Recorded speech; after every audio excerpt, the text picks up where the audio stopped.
Futures are absolutely pointing to a red start for the markets this morning, and the volume to the upside really just isn't there. Let's have a look at today's market setup. It is May 15th, and we're at about 10 to the opening bell. So, economic calendar first, a lot to talk about. We have jobless numbers, which were reported matching expectations, at least initial. Definitely nothing to really get excited about as that number continues to tick higher.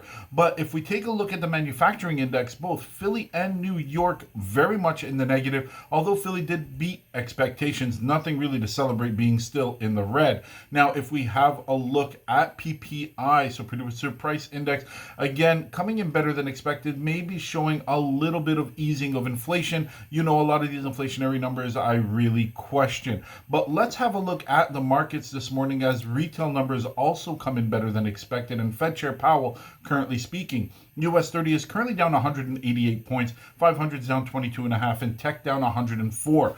All the positive momentum we have seen following the US-China trade discussions, I won't call them deals yet, have actually disappeared. And if we take a look at volumes are only really there for the day of trading. In other words, the day of the news.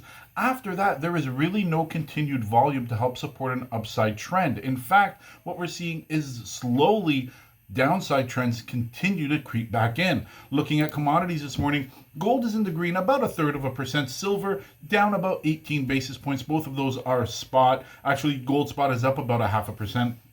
Looking at crude this morning, crude is down 2.5%. Looking at the US dollar, down 33 basis points. Again, seeing that trend for the US dollar come right back down to where it was. Now, if we're taking a look at the 10-year yield here, a little bit of a reversal where we've seen a lot of moving higher in the 10-year yield today, down nearly 1%. So definitely something we're going to want to keep an eye on and see if that trend continues, because that increasing yield is definitely not positive for the markets here. And if we just do a quick look here at cryptocurrencies this morning, right across the board, we are seeing a lot of red pretty well everywhere we're looking. But that's it for now, everybody. I will see you at the opening bell.